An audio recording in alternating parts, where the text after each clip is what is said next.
tous, pour le Zoom, aujourd'hui, je reçois Frédéric Egouy. Bonjour monsieur. Bonjour Élise. Merci beaucoup d'être avec nous. Vous êtes journaliste indépendant, ancien de RT France, dont on parlera un petit peu plus tard.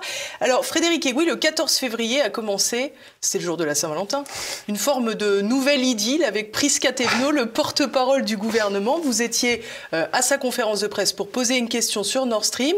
Je vous propose que on regarde ça tout de suite, et puis après, vous nous raconterez comment cette idylle a fait long feu.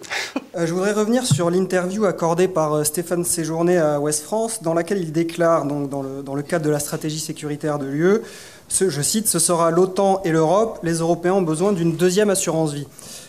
On comprend que sa réflexion est dirigée par l'hypothèse d'une attaque de la Russie contre la Pologne, hypothèse que visiblement la France juge crédible, mais qui en l'état n'est que ça, une hypothèse. Et ce qui est surprenant, c'est qu'il définit les enjeux sécuritaires de l'UE uniquement par ce prisme et n'évoque à aucun moment le sabotage de Nord Stream.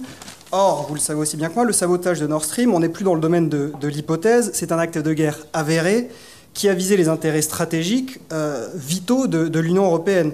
Il n'y a qu'à voir l'état aujourd'hui de l'industrie allemande.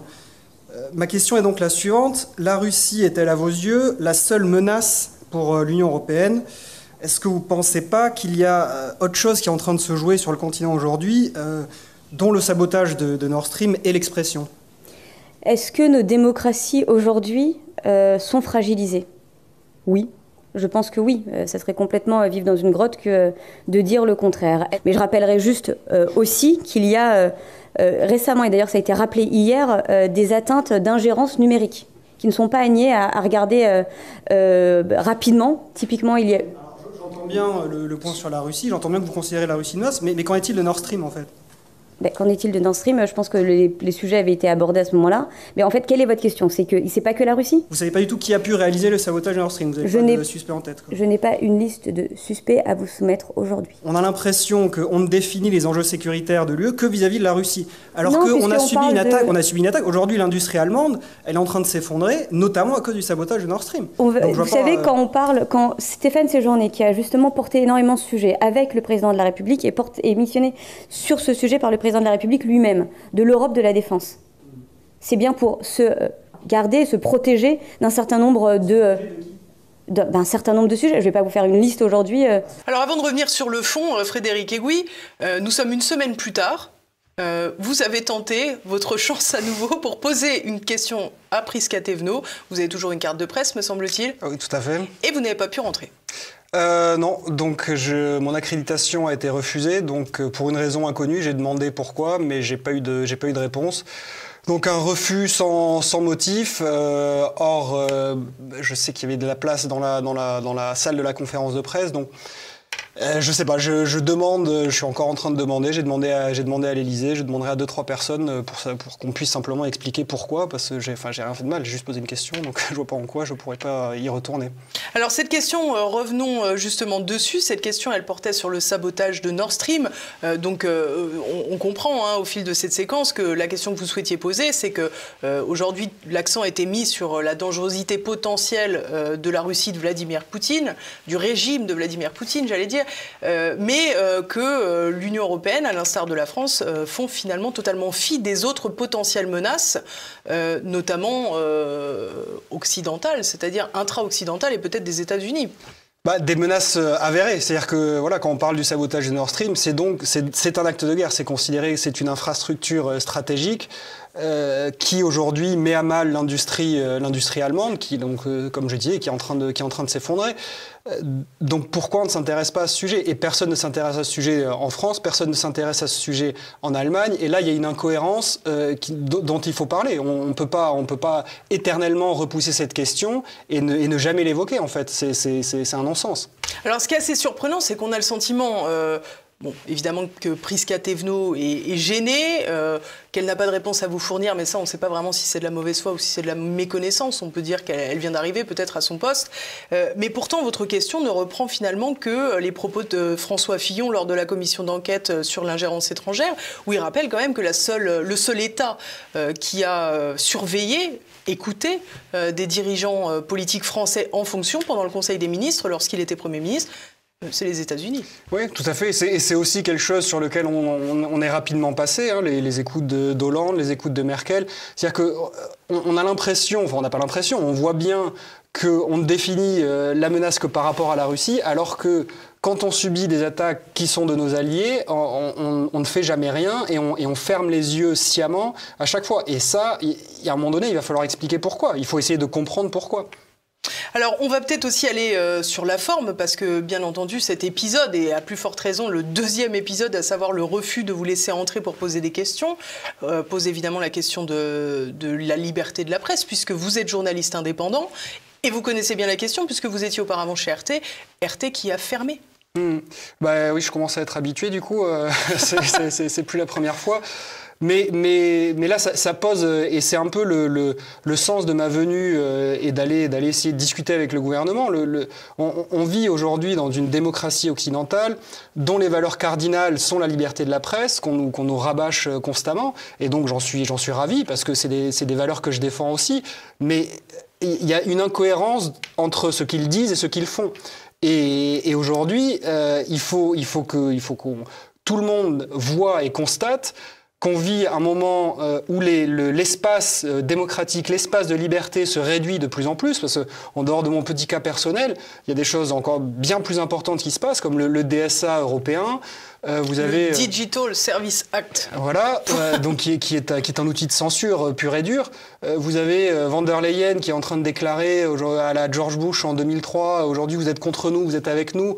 Donc on voit bien que l'espace de critique, et évidemment l'espace de critique des instances occidentales, que ce soit de l'OTAN, de l'UE, se réduit de plus en plus.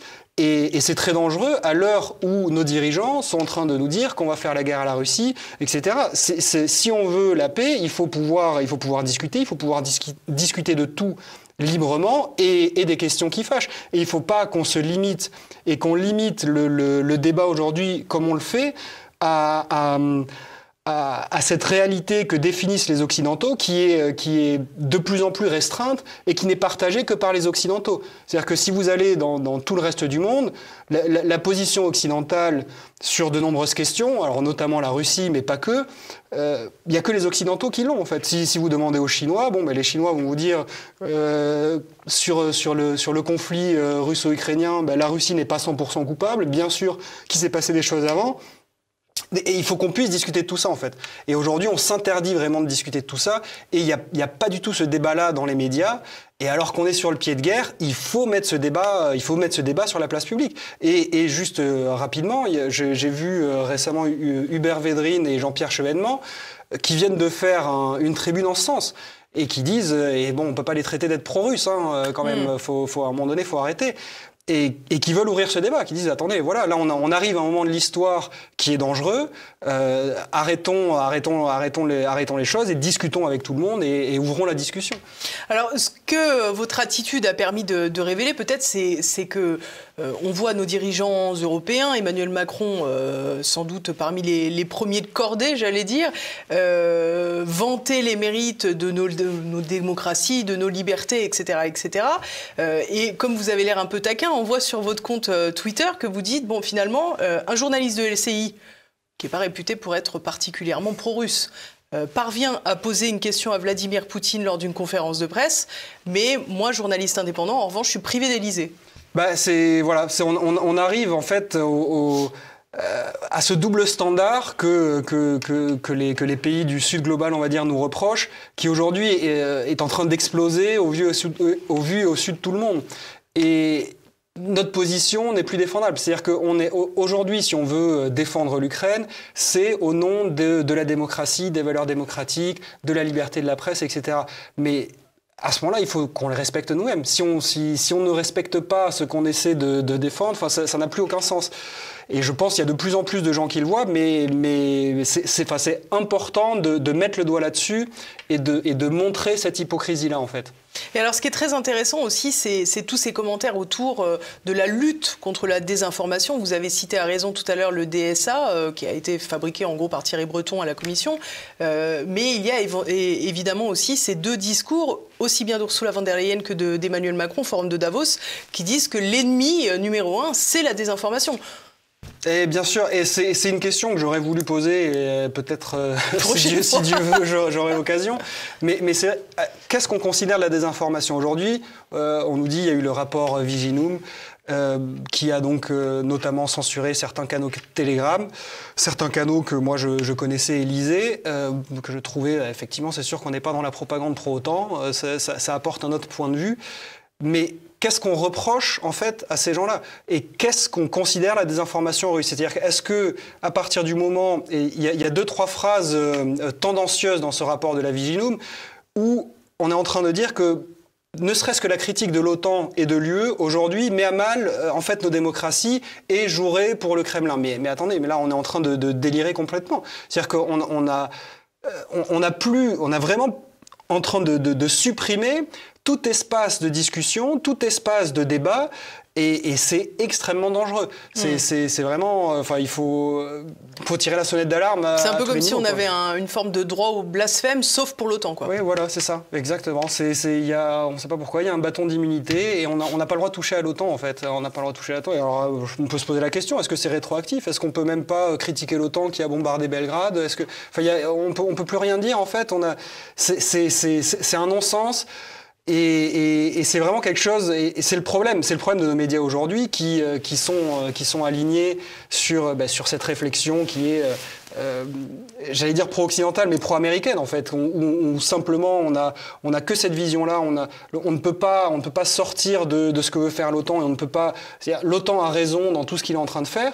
Mais enfin, notre pays, la France en l'occurrence, n'a pas été toute son histoire alignée sur les États-Unis. On a eu, à un moment donné, de notre histoire, et même de notre histoire récente avec la guerre en Irak, où on a su s'opposer, on a su porter notre voix parce qu'on voyait bien que la situation n'était pas aussi blanc ou noir qu'on essaie de nous la vendre. Et aujourd'hui, c'est pareil, la situation n'est pas blanc ou noir qu'on veut bien nous la vendre. Il n'y a pas les Ukrainiens qui ont 100% raison et les Russes qui ont 100% tort. Mais la différence entre les deux, c'est que la France n'a plus de voix propre. Et bien sûr. Et ça c'est un problème. Mais comment régler ce problème, ça, je n'ai pas la réponse. Mais je ne sais pas, il faut espérer qu'on ait... Enfin voilà, moi, en tout cas, mon objectif, c'est d'essayer... comme le vôtre et comme tout le monde, mais enfin comme les médias alternatifs qui le font très bien. Mais pour le moment, tant qu'ils peuvent encore le faire. Tout à fait. Mais ce qui manque à mon sens, et ce que me permettait cette petite voie de faire, c'est de confronter le gouvernement à ces questions-là. Parce que personne ne leur pose jamais ces questions-là. Et donc, c'est facile, c'est la politique de l'autruche, pardon. On n'a pas besoin d'y répondre. Et donc, ce débat n'existe pas. Il faut que ce débat existe. Alors, ce qui est intéressant quand même de voir, c'est que là, bien entendu, on a montré que la séquence où vous posiez la question, mais il y a bien entendu d'autres journalistes qui s'expriment avant vous pour interroger le porte-parole du gouvernement, Prisca Thévenot. Et on a quand même le sentiment que, j'allais dire, vous êtes le vilain petit canard, parce que les autres questions sont quand même un peu moins corrosives. Alors moi, je me permettrai pas de juger du travail des autres journalistes. C'est pas mon débat, c'est pas ma question. Chacun fait son travail comme il l'entend. J'espère, je voudrais juste qu'on me laisse faire mon travail comme je l'entends. Je suis journaliste professionnel. Ça fait 7 ans que je fais ce métier. J'ai jamais été pris en défaut sur mon métier, si vous voulez. Enfin voilà, on peut me critiquer mes opinions, si vous voulez, mais dans mon travail, je fais mon travail sérieusement. Donc j'entends pouvoir continuer à faire mon travail sérieusement. Mais alors, si je vous suis quand même, il y a une forme de chape de plomb quand même sur la presse française aujourd'hui. Alors si ce n'est pas vos collègues, vos confrères journalistes, alors qu'est-ce que c'est? C'est les groupes de presse le problème? Qui détient les groupes de presse? Je sais pas, j'ai pas la réponse à cette question, mais moi si demain, je sais pas, je peux écrire ce que je veux écrire dans Le Monde ou dans Le Figaro, je me gênerai pas, si vous voulez. J'ai aucun problème dans l'absolu. Après, je vois bien que c'est peu probable, on est bien d'accord,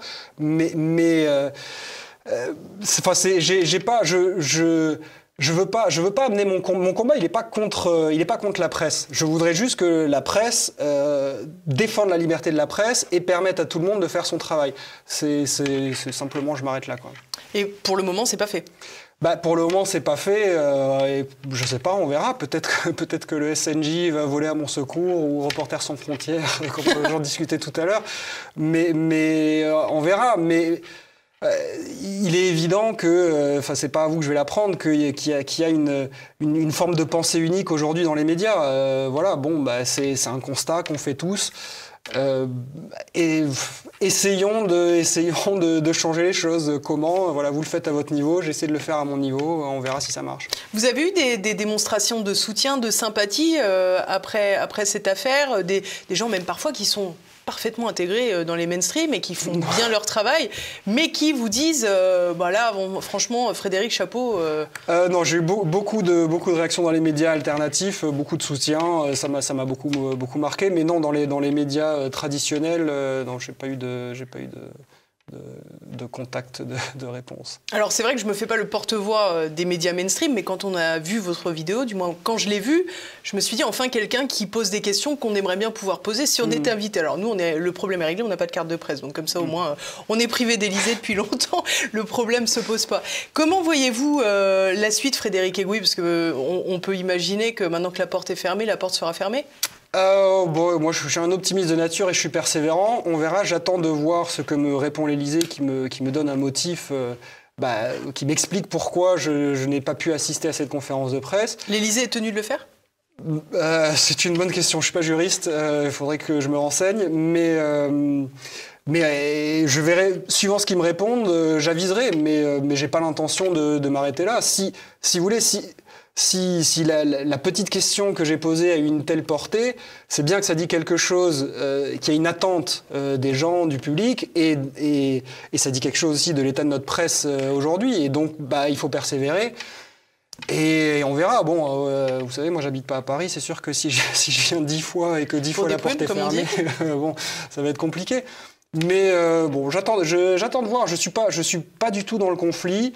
Mon simple objectif est de discuter et de confronter le gouvernement à une vision aujourd'hui à laquelle il n'est jamais confronté. Et il n'y a pas, voilà, il y a rien de conflictuel là-dedans. C'est la base de la démocratie, si vous voulez. Si on ne discute qu'entre gens qui sont d'accord, c'est facile.